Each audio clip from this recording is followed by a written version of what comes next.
Strength in Leos.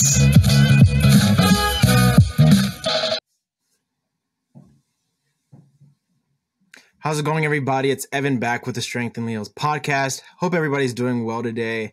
We're back with another great episode with another great guest, first-time guest on the podcast. Super excited to talk with this guy. We've been friends for a while. We've seen him at shows. We've had dinner together, broke bread, and finally glad to have him on the podcast. So, Leo, welcome to Strength in Leos. How's it going? What's going on? Really excited to be here. As a fan of the show, and like you said, hanging out with you at shows in real life. I was like, when you messaged me, I was just like, oh yes, here we go. This is gonna be like a dream come true. Nice. That's working your way up, man. You're gonna take over the hobby in a while, and no one's gonna stop you. Build a whole empire. Right, exactly. Yeah. Guy's got to watch out. He's killing it with the stuff he's building in his collection. So I know I've just seen you grow throughout the hobby, take the right steps into getting into things and really just working your way up in the right way. And I think you're just a perfect example of what it means to be a good, nice, small scale breeder who's doing it as a hobby, but also just taking it really serious, trying to get as much advice as you can from so many different people. And that's just something that I think people want to know more about and hear a lot more from that perspective. And I'm glad to have you on the podcast today to talk about that. Yeah, for sure. I definitely try. In my own head, I'm a little afraid. I feel like I'm walking on eggshells because I want to make sure I'm doing the right stuff. I'm always trying to take the right path, like you said, and make sure that I'm doing right. Not just for myself, but for the hobby. Right. And it's definitely a narrow road. I think you've seen kind of the inside of things and how now that you have the right information and you're utilizing the right resources, whether it's breeders or the podcast or other websites from other big breeders who are doing just a great job with credibility and being really reputable. But you see that narrow road of how it is. And you could tell that you're on that narrow road because there's so many other things going on that you see in the hobby with people just breeding crazy things and just obviously doing things the wrong. We were just talking before the podcast started about that. But you could see just how narrow that road from your perspective is. Yeah. I've kind of caught myself up to speed in the past couple of years. There was, a gap, but in that time, I really quickly kind of figured out what's wrong, what's right, got up to speed with, the kind of things that we don't do and the kind of things that we should kind of stick to. And, also the idea that obviously everybody has their way of doing things and you kind of have to find your groove. But as long as you kind of stick somewhat on that good narrow path, then you'll be just fine. Yeah, that's true. And you said it perfectly, but Leo, how was your first time getting just experience with reptiles? What was your first reptile? How did you get into this thing that's now taking over your life a little bit? So as a kid, I'd go outside, like a lot of people do. They find whatever reptiles they can find. I was a bug catching kid, and I would go out and also garter snakes that we had around here.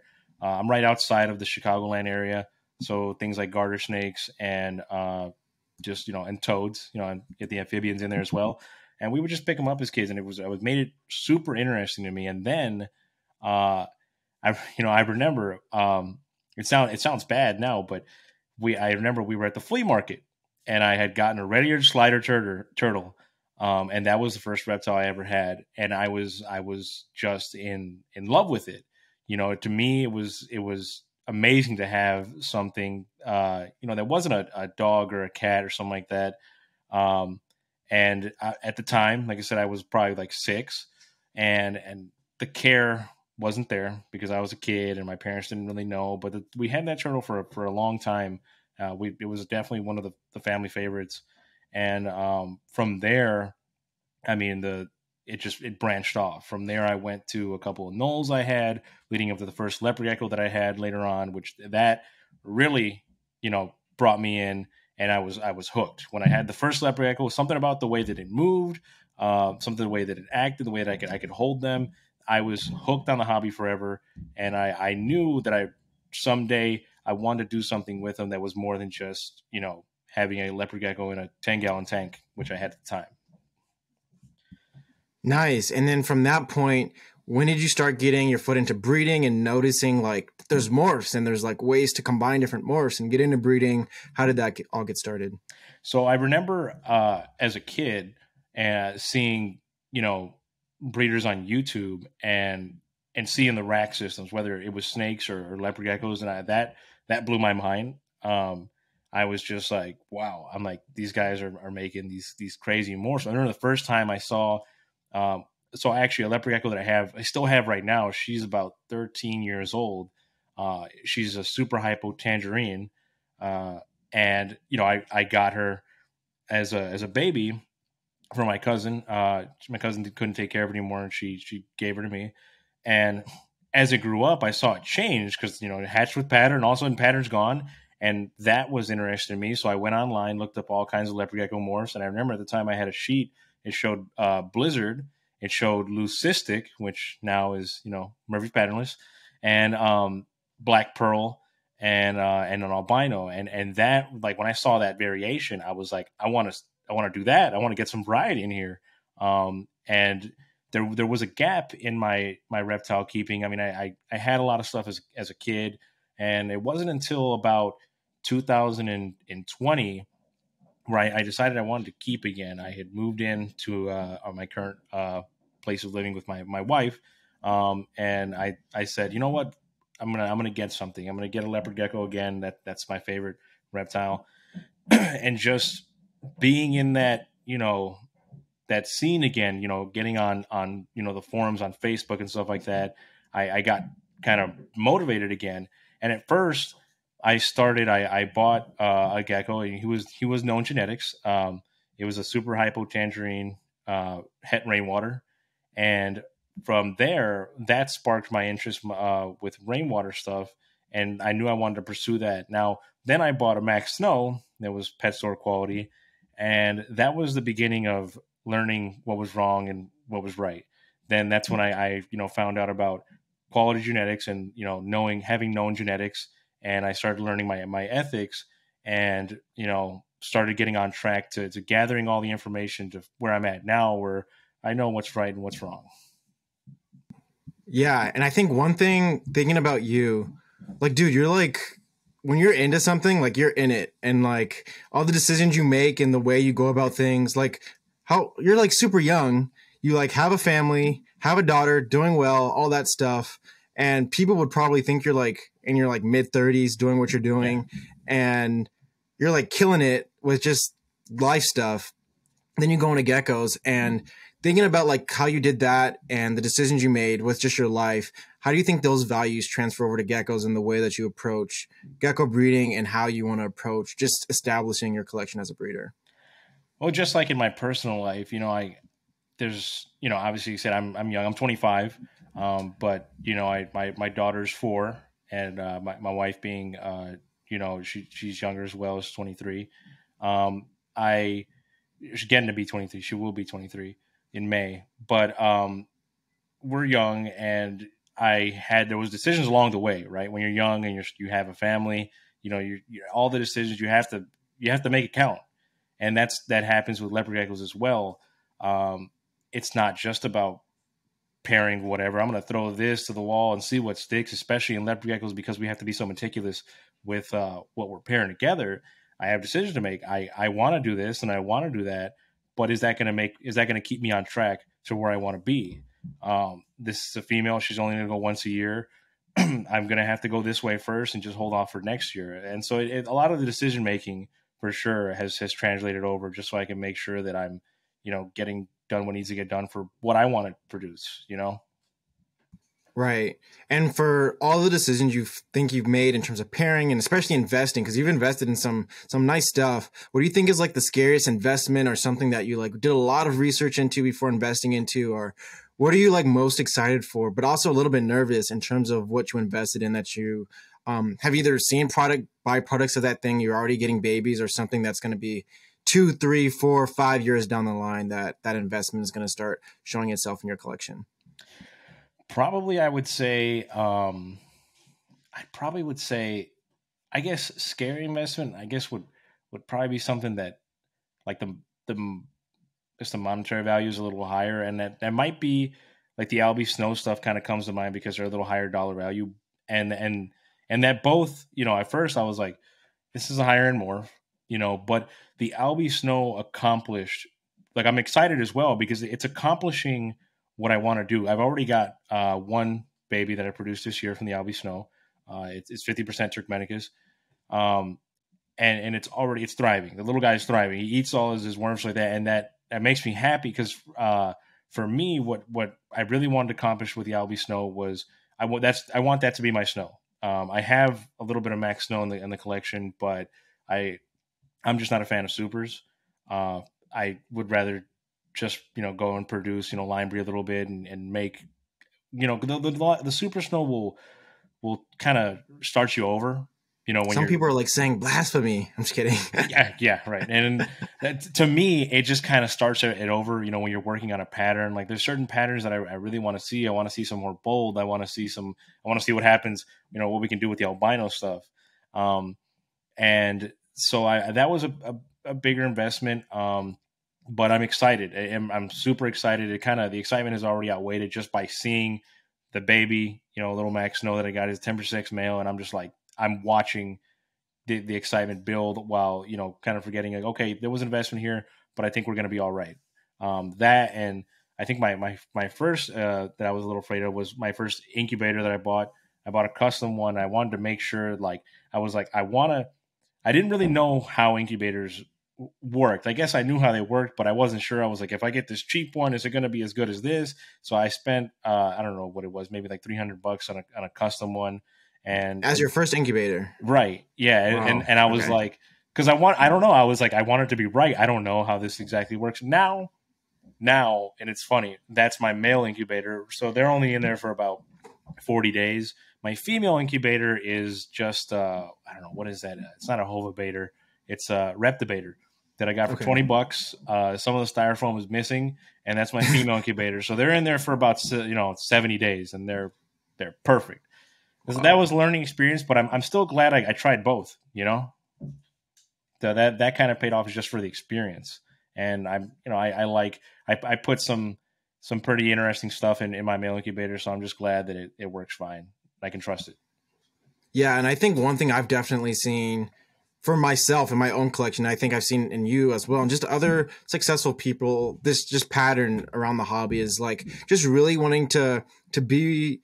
Obviously, there's no like one right way to do things, but there are certain ethics that we have in the community, certain things that we look down upon in terms of like breeding certain morphs together, breeding certain morphs in general. And then also when it comes to like how meticulous you are with breeding leopard geckos in terms of quality, things like that. And I think one thing I've noticed in you is just your just deep desire to want to like do right, and you have these values that drive you into leopard gecko breeding, and you incorporate that from your personal life and just your life experiences, and even just buying a $300 incubator, like that's most people don't even want to spend that on a gecko.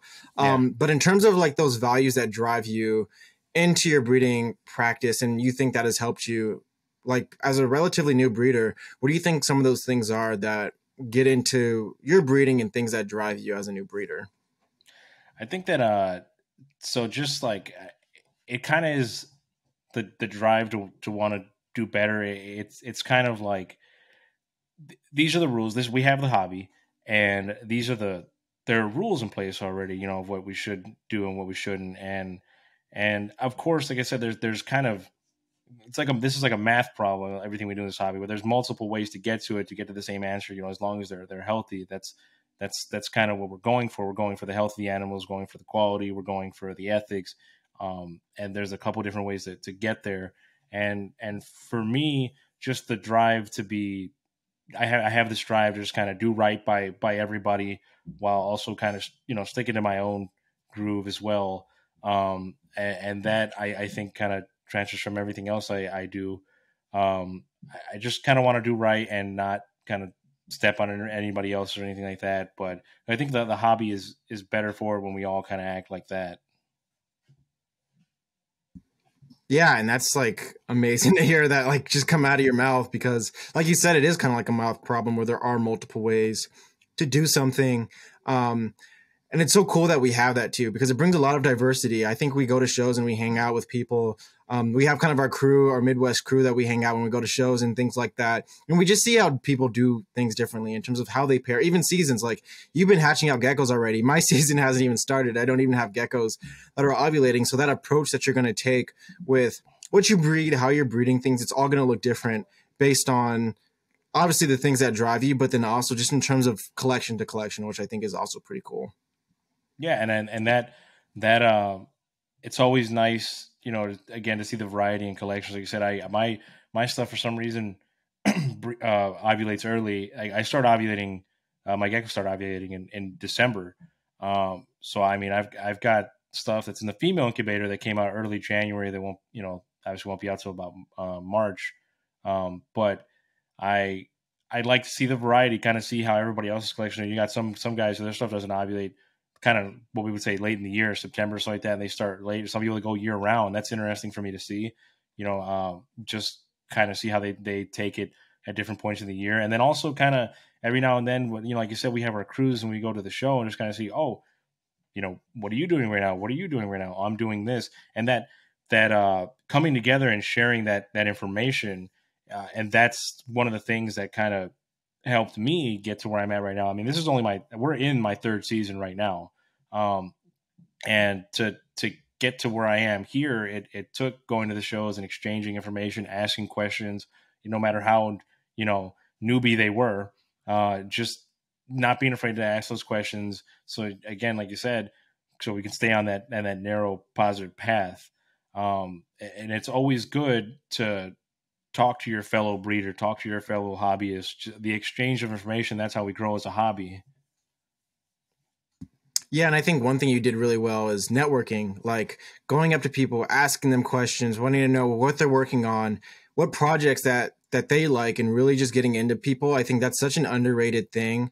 It's hard to do. Like it's definitely possible to do that. Social media is a great way to do that. But I think really just going to shows in person, especially for those that do shows, when it comes to leopard geckos or just meeting people in the reptile industry, like you're so close to Tinley, and that's a show that, we love hanging out at. And literally the best breeders in the world are in this one location. Like if someone wanted to bomb this place and like destroy the reptile industry, like that's not to give anybody, that's probably not the best thing to say.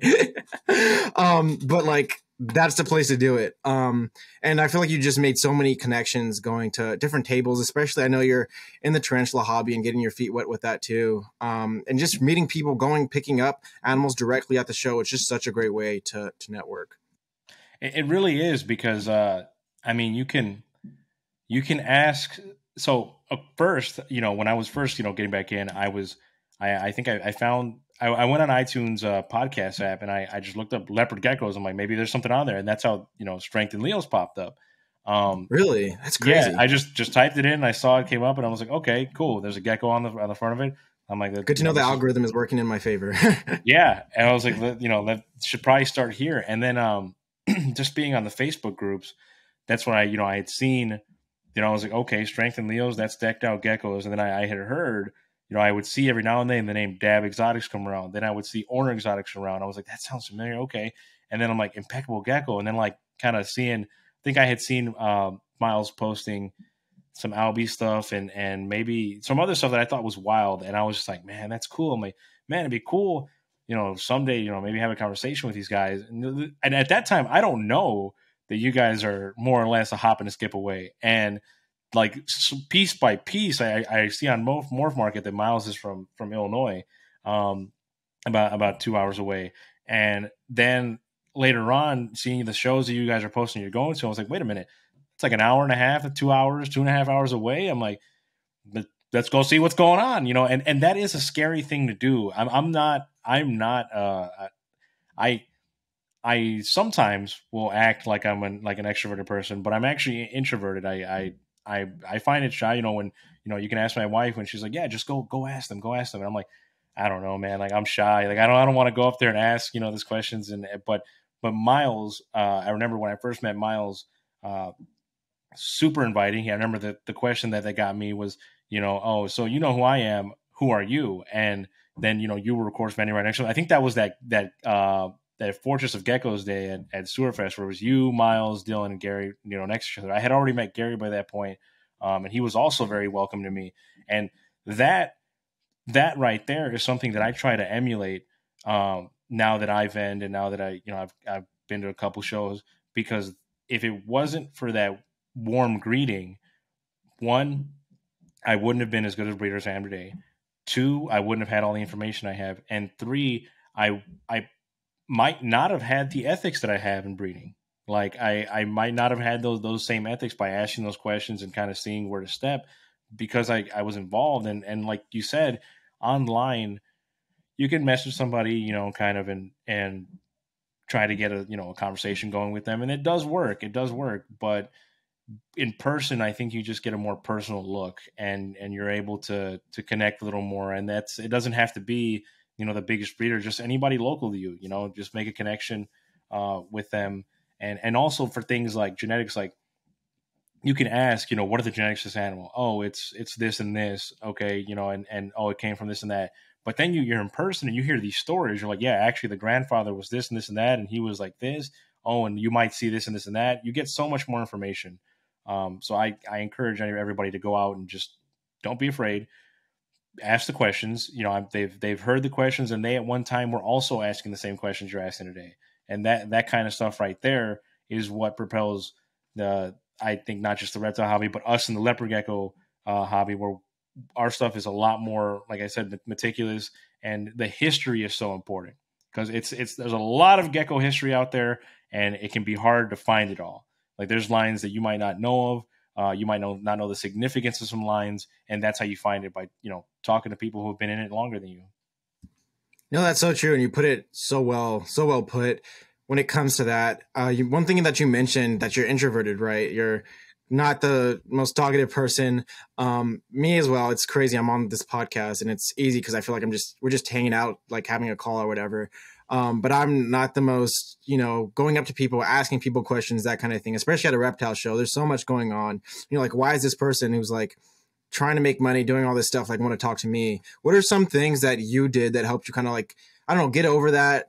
Just start those conversations. I don't know if you did like exercise or something, or Maria's like budging you on the shoulder and like, hey, go talk to them. That was definitely part of it. Yeah. That was definitely part of it. She was like, yeah, my wife's just telling me, she's just like, just go ahead. It'll be fine. It'll be fine. And it's funny because, sometimes I would, when you're at a reptile show, sometimes you see a price and you say, well, can we do a little bit of that? She's always the one that does that. I'm like, I'm too afraid to ask that. No, Maria's not. She will come for your neck. If it wasn't for her, I would spend more money. But and like I said, and that's been a big help, with the support of my wife and all this. And I think what I do, I just, something that I've always done is just kind of like put myself, I always say, I got this from a YouTuber I watched as a kid. And it was just like, you only have to be brave for 5 seconds. The rest will take care of itself. Because once you're in that conversation, once you walk up and say, hey, I'm looking to do this, looking to do that, now you're locked in the conversation, and that can go anywhere, and, as long as you're providing, good feedback into it, and the breeder's got something to go off of, then you're going to be in a good conversation. It'll be good information for you. And I mean, as somebody who vends, when the conversation is good, it's fun. It's really fun this is what we do. We're vending, but at the core of it, this is the hobby. We're happy to talk about reptiles. We want to talk about reptiles, because here we are in this building with people it's a big concentration of people who like the things that we like. So we're bursting, to talk about reptiles. You go outside in our regular lives, nobody wants, they're interested, but come on, right? They're like, yeah, the gecko lizard, no, not like that. That's a day gecko, and they don't know the difference. Yeah, and it's like so it's definitely, at the time you may think that you might be like a bother. Most of the time, it's a breath of fresh air to be able to educate somebody on the hobby. Yeah, definitely. And it's cool that we're all in this together, and we're all just having the common goal. Depending on what step we're at, it doesn't matter. But we all have that common goal of just breeding the best leopard geckos that we can. And when it comes to breeding, like, what advice did you seek when you were first getting into the hobby? What were some of those questions that you asked, and some things that you wish you would have asked earlier on when it comes to breeding and really just getting started breeding and purchasing geckos and setting up breeding plans and things like that? So I think that when I first started, obviously, I think one of the first things you want to get down, is well, I guess there's a couple of things, but one of the main things that it's going to be important later on, supplementation. Things like supplementation. I feel like at first I was just about, it was like, okay, there's the vitamin, there's the calcium, but I don't look around and see what other breeders are using. Of course the osteoform and bionate is popular, but not everybody uses it. Find out why they're using this, why they don't use other brands. There's a lot of valuable information there. Supplementation is big. Like that's one of the, it's going to be one of the core parts of your collection, that supplementation. So that's one of the good things to get down. and also I think feedback, you're going to go in, if you're thinking of breeding, you're going to go in with this idea of what you want to breed. It's going to be very vague. When you go and see a table of leopard geckos, you're going to say, oh, that one's nice. That one's nice. That one's nice. That's cool. I think that would be good to put together. Your tastes are going to change. Right after my first season, my taste changed immediately. One of my first breeders was a total eclipse, super snow eclipse leopard gecko, and which is now the thing that I don't want to produce. And I think getting, asking people, what's been produced, what kind of lines are there out there, finding more information about the different lines, because you'd be surprised. Now I have something that I got from Miles. I have a female. She's the father was original from the Bumblebee line from Hiss, and I love it. I don't know, something about the bold. It's supposed to be a bold banded look, and you can see it. I mean, it's bold bands, and that was a line that I honestly, if Miles hadn't told me, I wouldn't have even known. And now I want to preserve that line. I want to work towards preserving that line.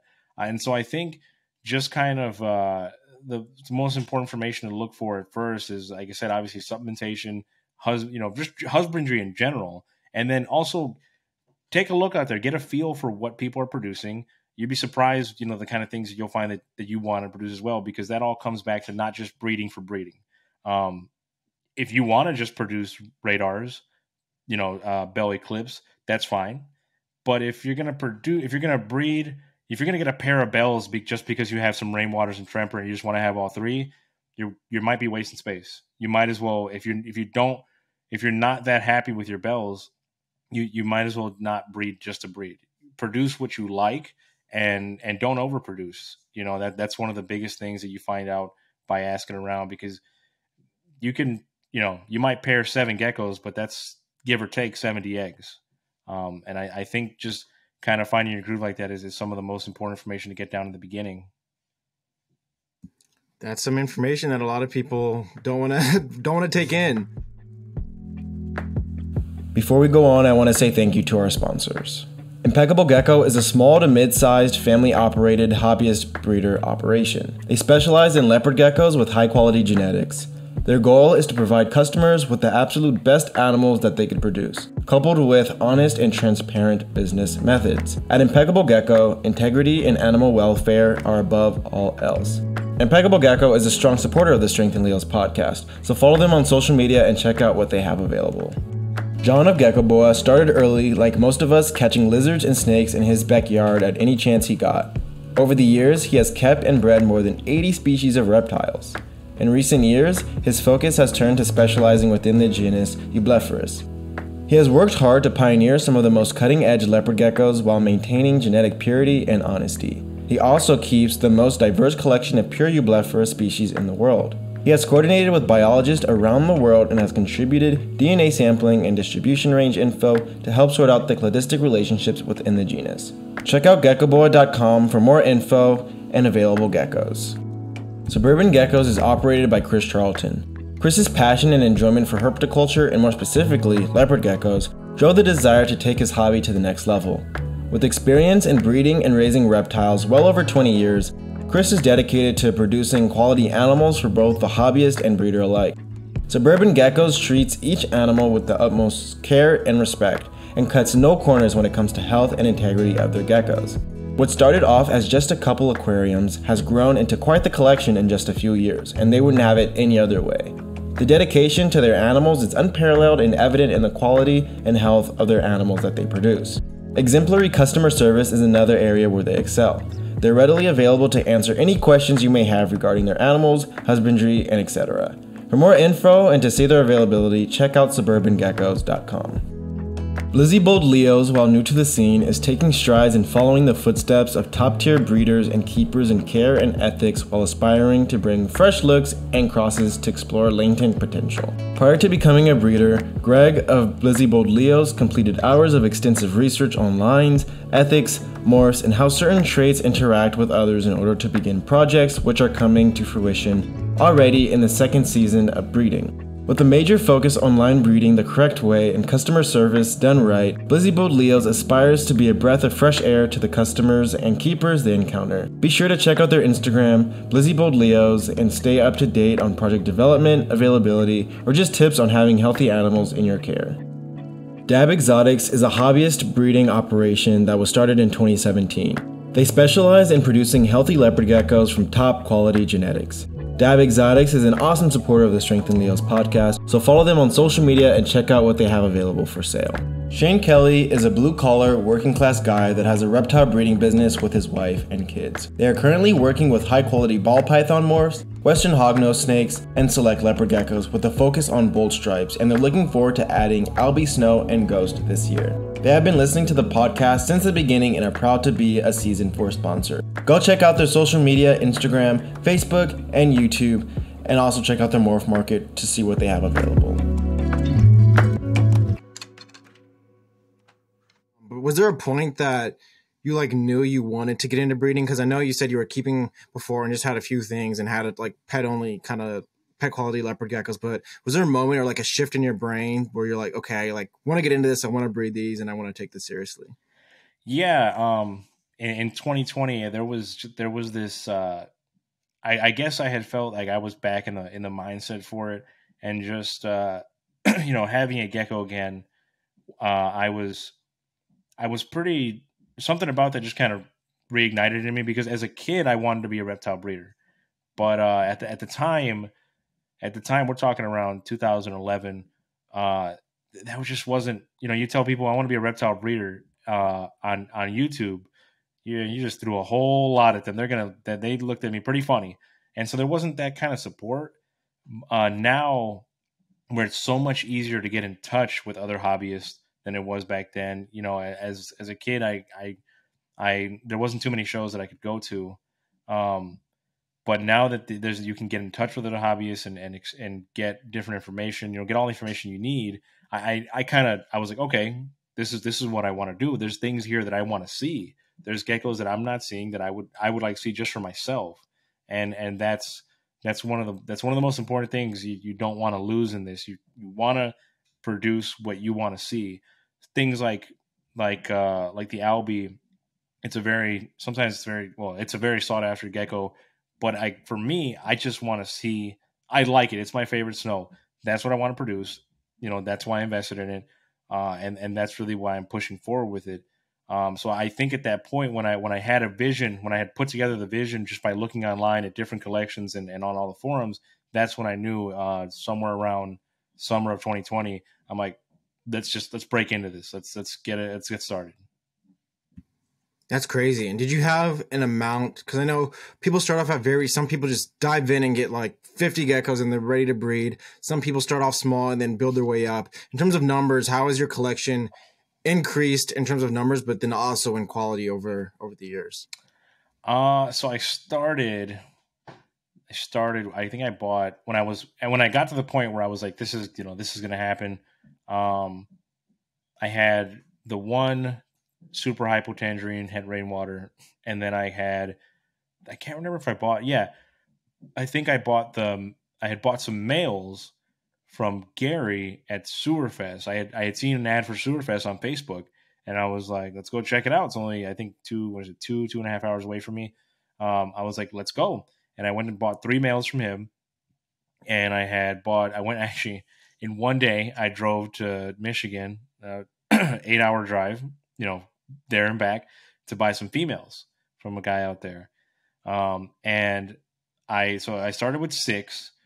and I quickly, my first thing was, what's the average amount of eggs that geckos will produce?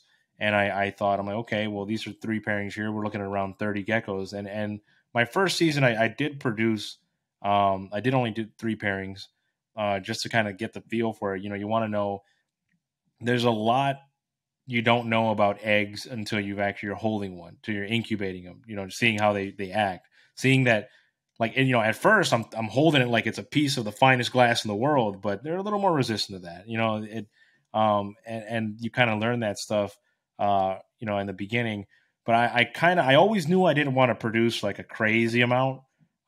This year I think I'm about 7, 8 pairings deep. And that probably, at least for the time being, and maybe the next 2 seasons, I think that's where I'm going to be. Like I said, I don't really want to produce crazy numbers, just because I want to be able to still focus on what I want to do. I don't want to spread too wide, because then you lose space for the stuff that you really want to produce. And in terms of coming to that decision, did you get a lot of advice on that, or how did you come to that like sweet spot of like, this is what you want to do and this is how many I'm going to breed? I did. I was on the forums, actually, Leopard Gecko Club, that's run by Heidi, Xeno Gecko Morphs up in Wisconsin over by you. On there was a lot of, one of the first things I tell people, I would see people post, hey, I'm looking to get into breeding, what advice you can give. Everybody first thing is don't overproduce. And I just kept seeing it. And I thought about it like, well, yeah, you're talking about racks. First off, rack space, or space in general. Do you have space for racks? Do you have the tubs for that? Do you have, they eat, they eat. So that's mealworms. That's, of course, like I said, supplementation. Are you going to, get that much supplementation? Cups, like there's supplies that go into all this. If you're going to be vending, there's supplies that go into this. It's not just pop out a bunch of geckos and have them free roam around the house. Every gecko needs, the same amount of care. As you're going to give one, you're going to give to 50, 80, if you're going to do 8 pairings, give or take. Maybe you have an overproducing female and she gives you 20 eggs. Now your number's higher than you thought it was going to be. That advice kept popping up. And I didn't want to get caught in that position where I'm like, oh man, I've got a lot of geckos and no space. And people kept warning that. So I think it's definitely a good warning sign that that we have in the hobby is just like, first and foremost, don't overproduce. Yeah, and that's, I think, great advice, especially because that's one of the biggest things that people make that mistake. Because as you said, people just think about, even if you just think about it from an animal sense, where I'm like, okay, I have this much space, but what about mealworms? What about supplementation? What about hides? Like all these things. Like, do you have enough time to take care of all these geckos? And are you going to find homes for all of them? All those kind of things. Are you going to start shipping? Are you going to do shows? Do you have like an Instagram account? Like all of these things that go into this, that I don't think a lot of people take into account. For you, do you think there's something that like you didn't expect the hobby to be this way? Or there's something like, man, I wish I would have known this earlier, or just things that kind of caught you off guard as someone who's like newer, getting their feet on the ground and getting to run? I think, I guess one of the things, I think it was one of the first things to me was that kind of, you jump into it, you kind of, and when you jump into it, what you want to produce. Like you're set on this, and just, we have a limited amount of stuff to work with in leopard geckos. But even with that, just by, when I figured out that a radar isn't just a radar from, is a radar. You can get a radar from somebody and you can get a radar from somebody else and you'll see a difference, you'll see a difference. So when I realized like, wow, okay, on top of morphs, because of the, different lines we have and because we strive for a lot of those, the polygenic traits and stuff like that, like there's so much more flavor. There's so much more to consider. Like, you like bolds? You like stripes? You like it to have no pattern? Do you want it to be speckled? Is it yellow? Is it tangerine? Is it really red almost? And there's so much more flavor, and that kind of surprised me. I was like, wow, there's so much more out there because I'm not a fan myself. I was like, well, I'm not a fan of the tangerine stuff. Like, it's an orange gecko, but later on, I would find stuff like some of the purple head stuff. I'm like, oh, that's a nice looking gecko. Like I didn't expect myself to have that taste. So I think just learning how much variety there was apart from just the morphs, like it's more than just the morphs, because we strive to kind of further what we have. In a healthy way, of course. There's line breeding, but we do our best with outcrossing as well. You can get some pretty good variation just in one gene, and that was a very eye-opening experience to me, as my taste changed from the first season to the second. And touching on that, just the quality between certain things, like you could get a $100 radar and you could get a $500-$600 radar. And you've seen just different various qualities of different things. And I think it's crazy when you like think back of the day where people would like order geckos off a price list, like just jungle or banded and stuff like that. Right. And just like, can't even imagine like what that would look like. Everybody wants pictures. Everybody wants pictures of the parents and genetics and all these different things. And I think for me, like, I just thought like, oh, as long as I get the genetics, it's cool. Like a belly clips is going to be a belly clips regardless of the price. Like, why would I pay this much money for that when I could get this $90 gecko with the same exact genes? But just quality was such a big thing for me that once I figured it out, I'm like, dang, like I wasted so much money on getting these things that were like obviously the same morph, but I'm like, I could do so much more. And you're basically paying for the years that you would for all the like anguish of trying to get to that quality, just having that right in your hands. And then also just having those genetics too that back it. You're paying not only for those genetics, but also that breeder and all the things that go with that and all the work of those lines that have gone into that, which it's like, dang, it like really does matter. A trimper here from this guy is going to be totally different from a trimper from this guy, and just the history and everything that plays a part into that. Yeah, no, it really does. I mean, like, you see, I mean, I can think right now in my head of like a couple different radars there are out there. Like, I mean, of course you have some of the super vibrant, pictures don't do them justice, neon stuff that Miles has. I mean, you see those at shows and you're like, and again, I'm not somebody who likes orange geckos, but I'm just like, whoa, like that's bright. And you'll go to another table and it's like, okay, this one's just like, it's just, light pink and yellow. Like the difference, like what it took to get to that look, that super awesome neon look. Like you're paying for that quality. These guys were taken care of for however many generations to look this way.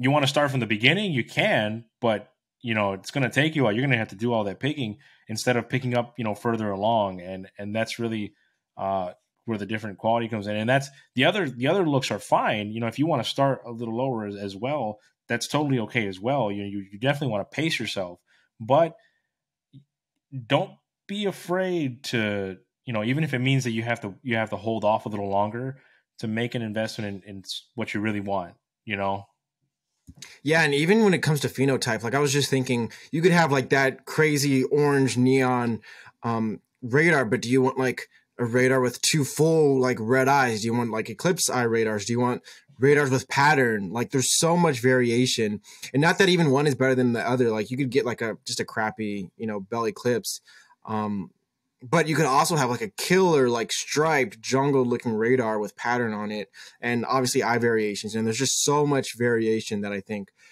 I know for me, I just didn't understand when you come to like having these genes, but the phenotypes are just endless with some of the quality that you have across the board. Yeah, and that's once you start, and again that kind of comes with going to shows. When you start looking and seeing what everybody's got, yeah, you want to breed like me. Rainwater is my favorite albino strain, and Rainwater is like the main thing that I'm going for in my whole collection. But there's a okay, you want a Rainwater albino. What do you want it to look like? Because it's going to look wildly different from here, from this guy over here, that's been breeding the pattern out of them. This, do you want pattern in it? No? Okay, then this one's got a lot of pattern. How much pattern do you want? Do you want it to have a stripe on it? Do you want it to be orange? Me personally, I don't want it to be orange. I want it to be yellow. And that's that's something that I look for, and I'm kind of going for that too. I don't know. I like the look of a yellow gecko, and that's the thing. You don't want to lose you don't want to lose sight of what you like. me, I like a yellow gecko. I'm gonna go. I'm gonna go for that yellow gecko. There's a lot of people out there. Tangerines are popular. All the different lines, but I like it yellow. And I'm gonna go for that. And that's the kind of attitude you want to have. That's so true.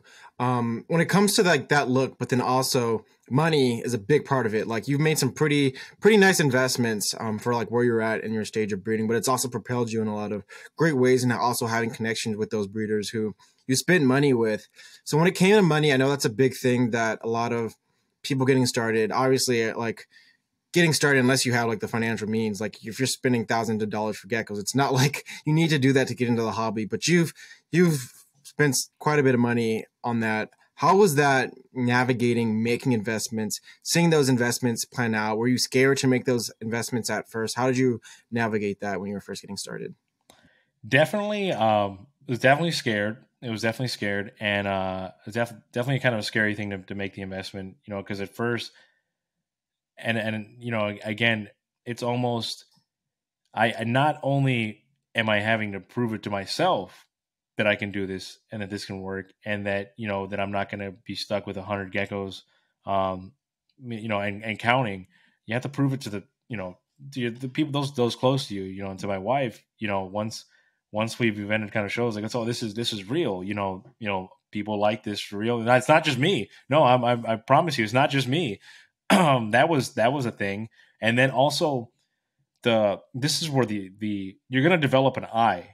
There's an eye that you can develop. There's a couple eyes that we develop. There's one, for differentiating between morphs. I'm still developing my ghost eye. Ghost is a very interesting gene to identify. And sometimes white and yellow can be like that as well. But also the eye for, okay, what you want to do. What you really want is $450. You can't swing that right now.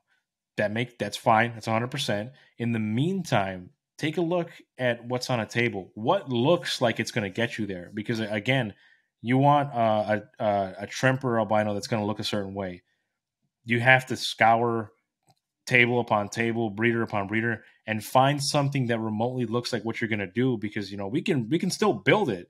I one of the brightest geckos in my whole collection was the cheapest gecko on the table. And he was an ugly duckling.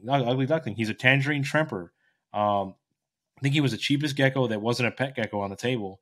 And turns out, as he grew, he hit like 30 grams and just boom, neon. But I don't know, there was just something about it, and I see it now in his offspring. They have the same thing. I can see which one is going to be like that, and that's an eye you develop. So, in those days at the beginning, when you maybe can't swing it for that premium line that's been put together for years, use a little bit of just kind of use your best judgment to kind of look around and see what you want to do. Because like I said, sometimes you can't swing the $450, but every now and then you find $150 gecko that might get you, at least for the meantime, it'll get you going so you can start your project, and then later on add that premium line and you hit the ground running. Nice. That's such a great way to put it. I think it's something that's really scary. And I think also, just as people, like, we're just living in a society with like instant gratification, and we want things now. We could get literally food like 10 minutes if we ordered it off like DoorDash or something. We get Amazon literally next day shipping. Can't live without it. Yeah, exactly. Yeah. And I think that carries over into a lot of breeding practices. Even with me today, I catch myself like, dang, I'm like racing against the clock to do this kind of thing or doing this. And I'm like, honestly, I have like all the time in the world to do it. Like, my intentions are not to like create a bunch of worlds first. It's like getting my own gratification from that. And I think being cool in that and like understanding where my intentions are brings me and grounds me to like that same mentality with breeding geckos. So I'm like, okay, why would I spend $1,000 when I could maybe spend a couple hundred, get this gecko, work my way up in 2, maybe 3 generations, which goes by insanely fast when you're talking about like the time from when you started breeding to where you're at now. Like, it's insanely fast. And also you're like taking the time to get where you want to be. And you're also just not rushing a process that could be totally bad if that investment doesn't turn out, which I think is a great way that you put it, and just having that mentality of starting slow and continuing to work your way up. Yeah, and also there is the possibility that, while you say, okay, I'll hold the the premium line for later. While you're working on those lines that are quote unquote lower, you might find something in there you like. Like you might, I found so I have Big Boy, my big old school bus of a gecko, the father of all my rainwater stuff. He's basically what you would call, I guess, a normal, but he's het eclipse, het rainwater, het merge panelist. And he's the one that he's throwing a lot of yellow stuff. So I love him. All the rainwaters that I've got from him, they've got the nice yellow, what I like.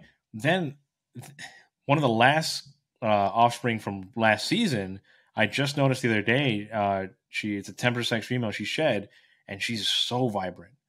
There's like a hint of tangerine, but not enough that it ruins the yellow. And I believe there is some tangerine maybe as far back as the grandparents from that gecko. And it's like, wow, I wasn't expecting that, but now that I see it, I'm like, that might be something I want to pursue just to keep that look. You don't know, just because you're not starting with that premium line at first doesn't mean you're not going to find something you like along the way, or something that, it's not like you're going to breed them and then everything's going to be ugly. No, you're going to find something you like, and you're going to learn a lot on the way there. Like I said, definitely still kind of strive to go for something you like, and something that's going to get you where you want to go. But don't feel like you're losing time. Like you said, there's sometimes we feel like, I got to get this pairing. This is, it's life or death. We got to do this right now. If it doesn't happen this year, there's next year. They go every year. Right. And there's so many stories of people like having these highly anticipated pairings that just don't work out for whatever reason. Female doesn't lay, just laying duds, or the male's just like not doing his thing. There's just so many stories. So I think that helps out as well, just getting perspective. But we've talked so much about investments and things like that. Now I want to hear about like the stuff you're working with. What is the stuff that excites you? What stuff are you working with? What are you excited for in the future? Just run us down through the projects that you're working with and some of the things that you just really like to enjoy in terms of morphs. So the main stuff that butters my toast would be the rainwater stuff like that. I don't know. I think what happened was when I was getting back into when I was getting in 2020, when I was getting geared up to start, I saw a diagram explaining how genetics works, and this diagram it showed the ingredients for a typhoon, and it was the rainwater and the eclipse, and then it showed the ingredients for a cyclone. And something about that diagram, I saved it on my phone. I would look at it. I would, damn near study it. And I was like, I want to make a cyclone. And that was, that's so random, especially because rainwater is like the albino that like is just nobody works with, or people work with it, but it's like the least work with albino. Right. And I was just like, and I think it was the names too. It was like rainwater. That's kind of cool. Typhoon. That's tight. And then cyclone. That sounds tight. And so I was like, I want to make a cyclone. And luckily I hit two of them in my second season. Big Boy, who again was a normal, was put to my typhoon het merge panelist. And I kind of liked the dice roll. I was like, let's find out if he's het for everything, because he was actually possible het, I think for everything. So I was like, let's see what we got going on. Let's see if he hit everything. And when I that's saw crazy. That cyclone in the incubator, I was like, that's amazing. It was a Sunday morning, I think, Sunday or Saturday morning, and I looked in the female incubator, and there it was. It was bright yellow body, just like I like, with just a stark white tail. I was like, that's beautiful. That's what I wanted. And that's kind of the main stuff that I'm pursuing. I found through that pairing, something I really enjoy is Murphy's Panelist. I don't know why, but something about the clean tail and the clean body is really like nice to me. So I'm gonna be shooting for more stuff with Patty in it. And then of course I've got the Albie stuff going, and I really am interested just to see some of the variety in that. And the Ghost stuff I also have going as well. I just really I want to develop my ghost eye, and I just something about that morph. I mean, it's called the ghost. It's not, a lot of the words draw me in. I guess I'm a sucker for marketing. Yeah. You know, just like hear the words and you're like, okay, I want it. I don't even pretty know what it much, looks like. you know, pretty much, because it's just like yeah, the ghost. Like, yeah, let's check this out. One thing that I'm doing right now, I've got a ghost. I think the one that I had showed you, that's probable ghost. That's a ghost het bell, possible head eclipse, and the only reason, like in my head, it was worth it to make that pairing. And this is kind of the stuff that kind of happens, you know, when you've got, I got a little extra space and it's something I want to see.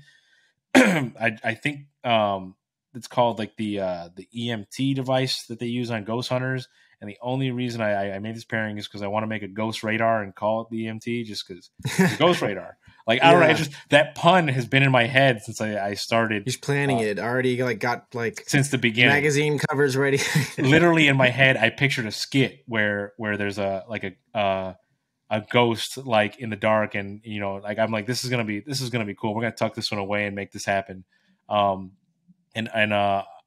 my other stuff, like of course, like the bumblebee stuff, like I really want to see what I can do with that. I have one of the offspring. Actually, I took my bumblebee to a pure Turk, and one of the offspring is showing the bull banded, so I'm super excited about that. That'll be pretty good for furthering that project. Other than that, I've got some raptor stuff going, some tangerine rainwater stuff like that. I got going. That was one of those this year. I had and this is just one of those things gonna happen where, you know, you're gonna put a project on hold and plans will change. Had a baby hatch out, temperature sex male, and I was like, cool, little boy. I'm gonna put him to the side though. I'm not gonna do anything with that in my second season. Third season comes around, and I'm just like, oh no, this little boy's ovulating. And I was like, he's not a little. Turns out he's not a little boy. And I went ahead and took her back to dad, and I'm kind of doing a little test. I want to see if there's eclipse in there. I'm assuming there is. You know, my joke is always just eclipse the world. You know, people try so hard not to find eclipse, and I'm just like, just put it all in there. We can't escape it. It's everywhere. Yeah, and just kind of a couple. I guess sometimes I feel like the projects that I'm doing, like I want to inject Turk into everything I have. I don't know why. Again, the name, something about Turkmenicus just kind of rolls off the tongue. That's really cool to me, and I want to, and I like the look of the Turks. The Turks have a bit of a different look to them, and I want to inject Turk into everything, just to see if I can incorporate some of those looks into the morphs that we have in the hobby. And of course, the outcrossing is definitely not a bad thing for what we have going on. And I guess I have a lot of oddball things going on, which to me is just what I want to see. Within reason, you know, I think within reason, you don't want to go too far out, because some things just cancel out. You know, some certain things you put them together. If you know a gecko's hypo and you want to see some more bold, like some things just cancel out. You're not going to get what you're looking for there. But I got a couple oddball pairings, and I'm really excited to see where they go this year. I think everybody, you know, you, Dylan, Gary, Miles, I think we're all producing some pretty interesting stuff this year, and I can't wait to see it. Two things I just noticed, like, A, you are working with a lot of like weird stuff, which I obviously, like, I know the project you're working with, but I'm like, if you took like a random sample of like all the breeders in the US, like the stuff you have in your collection, like most people don't have like any of those genes, and you're just working with like a bunch of like random stuff. And then B, this is like a weird comparison, but like just you picking stuff like just from the names, it reminds me of like those women who like don't know anything about football and then play fantasy for like 1 year just based on like the guy's looks and like just kill it. And I'm just hoping it works out. Like I'm just kind of that's kind of, again, I loved the dice roll I made with Big Boy. You know, I was like, you know what? You know, I could find a cyclone. I really want a cyclone. I could find a cyclone. Let's find out. Let's just roll the dice and see what we get here. Boom, 2 of them. And that's really rewarding when you hit the odds. I was putting all the genetics into Morph Market, into the Morph calculator, and I'm like, those are some slim odds. And I don't even know yet if he is het for all these things, and just boom, hit it all. I even hit a Murphy's Patternless Eclipse, which I love it. I don't know. It's just cool. It's got the black eyes, and it's all, it looks like a Murphy's Patternless. It's all, clean. I love the oddball stuff. I like, and I'm not trying to like, I'm really not shooting, it'd be nice to hit a world's first here and there. I haven't even, the stuff that I have, I'm like, I haven't even looked up, like, has this been done before? Like, I just haven't seen it. But I just want to see it. And that's just what it is. I just want to see it. And I think that it'll look good. And that's kind of how I go with it. I just kind of go with, like, that looks pretty cool. And I love the name of it. Let's try it out and see what happens.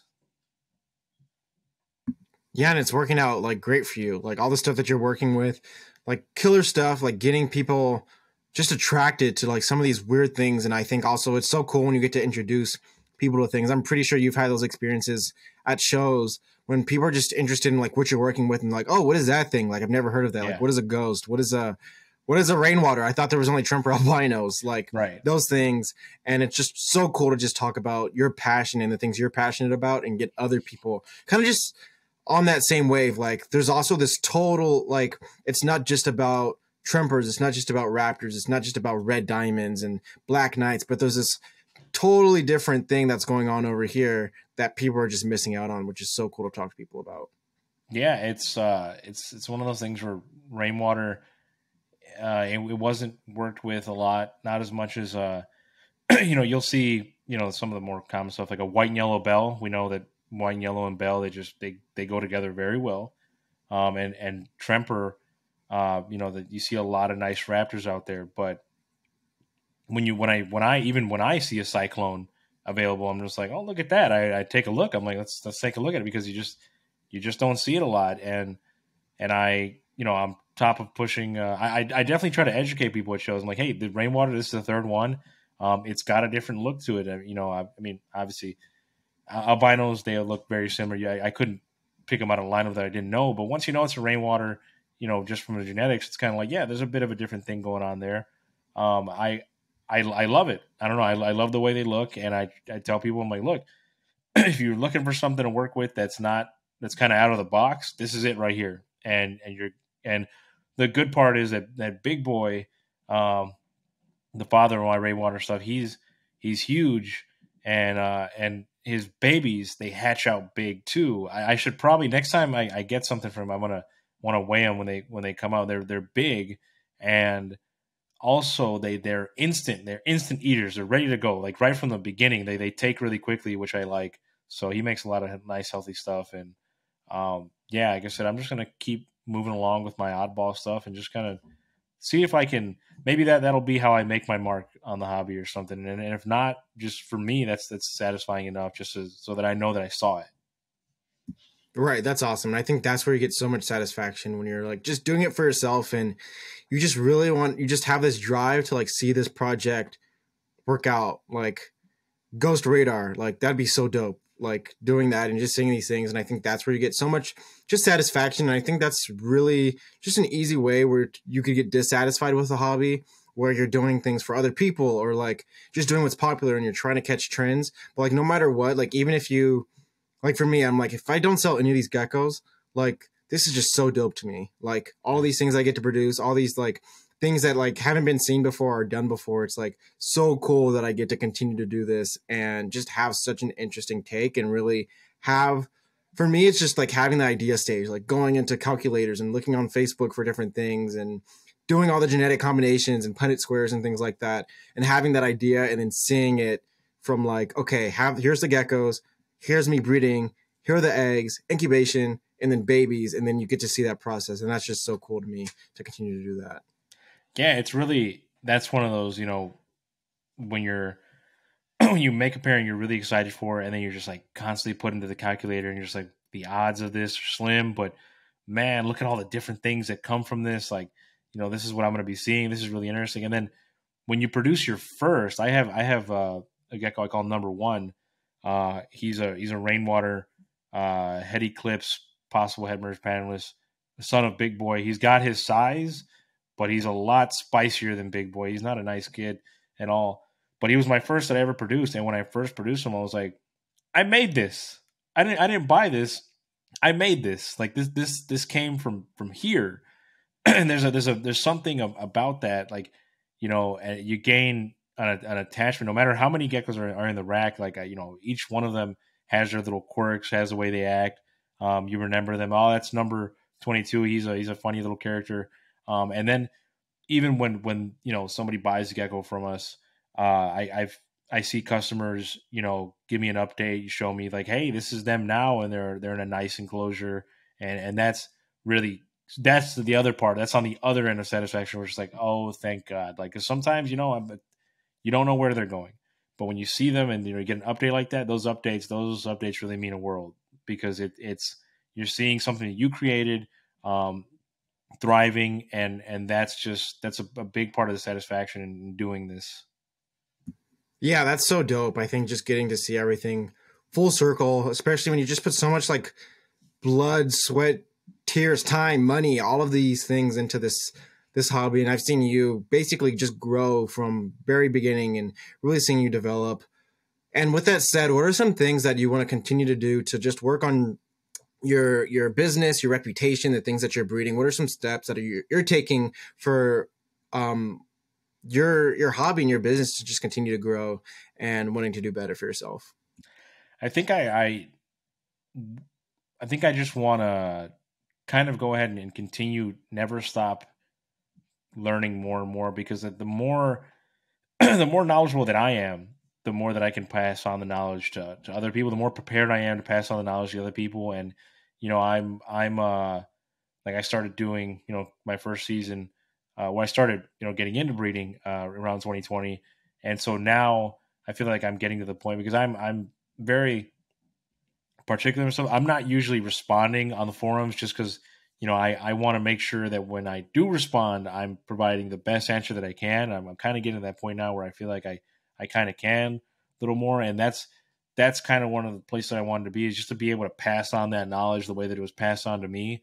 So if I can continue to, you know, through experience of what I'm hatching out, and, you know, just the whole process of producing geckos, and also just, you know, just learning more and more and more to provide the correct information, that I can, you know, bring all this together and be more prepared to prepare other people for this.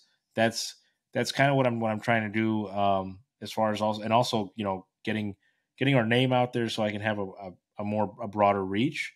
You know, of course, like on social media, stuff like that. But it's very satisfying when somebody, one of our shows last year, somebody said, you know, we were like, yeah, you know, if you want to go ahead, you can, you know, follow us on Instagram. They're like, oh yeah, that's how we knew you'd be here. And it was like, well, that was great, because we just had a pretty, you know, good conversation where I provided a lot of information. I know this gecko is going to some people who they cared enough to see something on Instagram, come all the way here, have a conversation, and you know, take home a gecko they really liked. And that's just what I think the hobby is kind of all about, and why it's still here today. You know, that kind of the kind of union that we all come together to teach each other, learn, and then just have fun putting animals in a box for pleasure. The way you said that, Peter's gonna clip that part right there. Yep. And they're sitting you're gonna be the face of their new ad campaign. I had to throw it in there. That is an inside joke somewhat, but you'll hear it every now and then. Man, everybody who's listening to this, go donate $5 extra to USARK and make sure that doesn't get out there. Yeah. Oh man, this is gonna be a cut in the podcast. It just kind of skips for that one part. Right, exactly. It's just gonna be like a random abrupt, and you're just gonna be like kicked off, and that's gonna be the end of the episode. No, I'm kidding. No, it's always a good time when we're able to talk. But just to wrap things up off the podcast, in terms of just advice and just some things that you see in the hobby now, and in terms of where you think the hobby is going, what are some things that you think, if you were a new breeder like today, and you have all the experience that you have from just Leo personally, like everything that he's had that's brought you to where you are today, what do you think is something that you would want to know that you think would propel you to the next level of breeding, the next level of, being one of those top guys in the hobby, and continuing to be on that journey, what is some advice that you would give to people who maybe are in like the first season or just getting started into breeding leopard geckos? Definitely, it would be to learn. If this is your first episode of the podcast you listen to, go back, binge it all. I mean, there was a I learned a lot from resources like this, and there's so much knowledge right here. You kind of don't even realize how much you can learn just from like an hour or so of talking. And I remember I was actually I had some time off from work for like weeks upon end, and I was at 4 a.m. Playing Minecraft on PS4 and just listening to you on this podcast. That's crazy. Yeah, it was like literally looking out the window and it's snowing. I'm like, man, this is gonna be. I've got some big ideas going on. Like just learning so much. Do that, gain the knowledge, and like we were saying, know what's right. And then also just like the main thing that one thing that I preach is just look forward. There's gonna be others who did not take that path, and I feel like sometimes it can weigh on us because especially with leopard geckos, we're not able to pull new blood, and it can weigh on us when just at the thought of losing some of the lines that we have. Like once you understand why these lines are so important, the fact that like, yeah, this is it, this is all we have right here. It kind of can be kind of scary, and not everybody's going to adhere to those rules. Just look forward, interact with people who are also doing right, and build that network, and everything's going to be fine. There's only so much that we can do, but it's a great community nonetheless. Even if there's people here or there who are not adhering to those rules, it's a great community nonetheless. People are willing to teach you, and eventually, hopefully you'll be willing to teach too. I think that's before we even get to the breeding and all that. That's being in that mindset of just like knowing how to do this right, and just staying on that. Don't worry about being upset about this and being upset about that because this person's doing that. We're gonna have them, and as long as we can continue to keep our ethics, we're gonna continue to maintain this hobby. It's growing. It is growing, and we grow because of more and more people learning the right way of doing things. And I think that's a good mindset to put yourself in before you even start picking out what you want to breed. And then after that, it's just all about not overproducing and finding what you like. That's awesome, man. You're getting me fired up. There's days I wake up and I'm like, let me just sell the whole collection. Just be done with it. But yeah, there's just so much that could sway you. But that was great advice. Great advice. Yeah, I think it can be, frustrating, because we care about what we're doing here. We care about, like I said, the history. There's a long history, and we care so much about it. And then when, maybe you see others who don't, it can be frustrating, but it's like, well, we won't be over there. We're going to stay over here in our lane. We're with the other people who are going down the straight and narrow. And that's what's going to keep our hobby going. Again, like I said, we're trying to preserve these lines. We know what we're doing. And we're just trying to get more people on board with that, so that we can, continue to keep our ethics, keep our nice genetics, and have the lines that we have today. There's so many nice lines that we would like to keep, and just kind of focusing on ourselves and those that are I think like-minded to us, will keep the hobby growing. Yeah, it's so true. And it's great that you have, I think, just that positive mindset that goes along with it. That's just such an important thing that I've learned. And I like the fact that you have just built that on so early. That's just super awesome. But Leo, I just want to appreciate you for your time. You're just such an awesome guy, such a great friend to have in the hobby, and super glad I was able to get you on the podcast tonight. Hey, it was my pleasure. I appreciate it. Like I said, I was so excited when you asked me. I was like, oh man, here we go. I'm like, this is like, watching your favorite show, and then, for some reason you get a letter in the mail and they're like, yeah, you want to be on it. It's like, oh man, this is real now. Nice. Appreciate that. That's humbling just to put the content out there, and glad to get you on. That's how it is, though. Like, you get people interested in the podcast, and you want them on here someday because just the information that they're getting from, and it's not even me. It's like I could shut up and have like John and Chris talk and take over, but it's just how the hobby is. Before you go, we always do our last fire round questions. So you ready to go? Oh man, this is crazy. I've been waiting for this forever. Nice. You got to memorize all the possible combinations. I've got a couple. Yeah. Okay. Nice. So are you a early bird or a night owl? I'm an early bird. Okay. Coffee or tea? Coffee. Okay. Snakes or lizards? Lizards for sure. iPhone or Android? iPhone. PlayStation or Xbox? PlayStation. Yep. Nike or Adidas? Nike. I don't not too much friends, but Nike. Okay. Low altitude or high altitude? Probably high altitude. It's interesting up there. Okay. Wisconsin winter, not even Illinois, Wisconsin winter or a Florida summer? The frigid north. I've not experienced a Florida summer. Man, I don't like to sweat, but it's got to be more pleasant the Florida summer, right? Man, it hurts here in the Midwest. It does. Along with that, are you an outdoors person or indoor person? Outdoors. TV or books? TV, for sure. Nice. In terms of Leopard Gecko Morse, I think I know your answer. Out of all the snows, what's your favorite snow? The Albie. Albie snow. Nice. And then last question, favorite morph of all time? Any reptiles? Doesn't have to be leopard geckos. Anything. It's gotta be. It's gotta be. I think I'm gonna go. I think I'm gonna go with the cyclone. Honestly, it's got to be the cyclone. There's something about. Okay.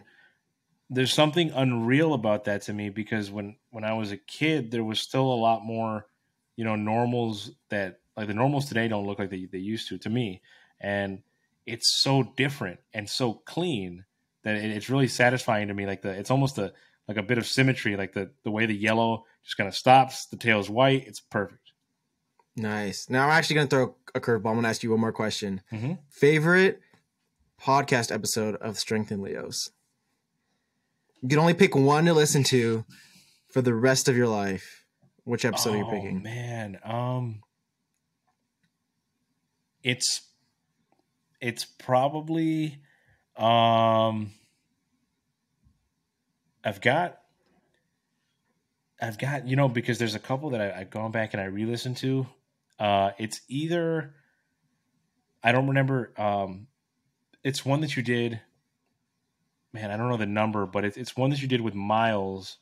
I want to say probably around that time at the end of 2020. I don't remember what season that was. It was at the end of a season.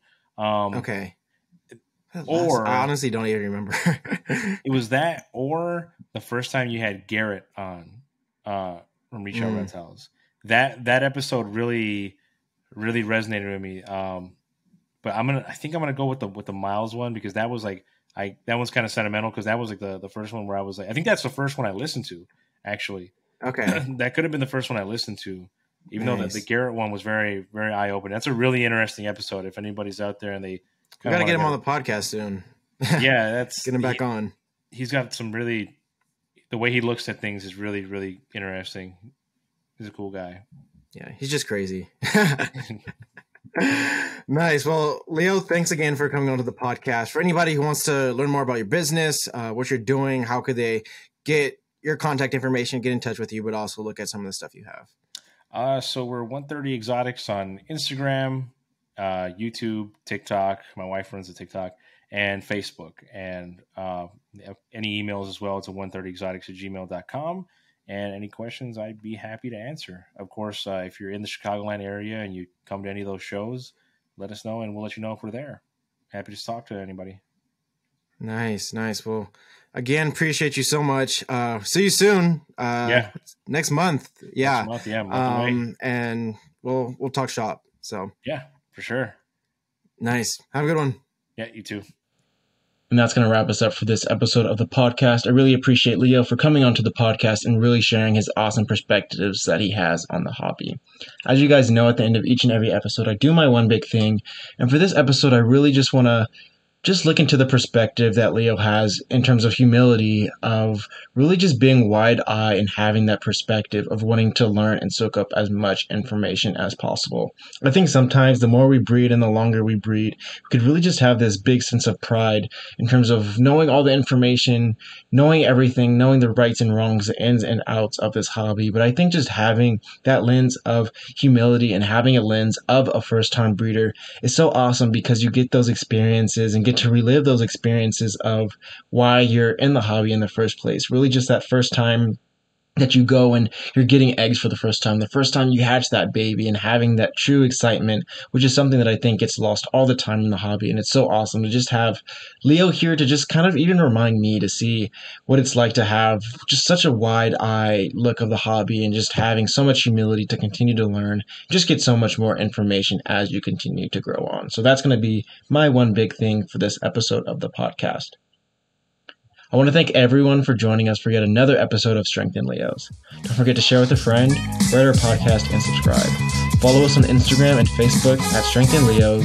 And last but not least, tune in next time for our next episode on Spotify, iTunes, Google Music, YouTube. If you guys aren't watching this on YouTube, make sure to go over to our YouTube channel and subscribe. This is your host, Evan Woldridge, signing off.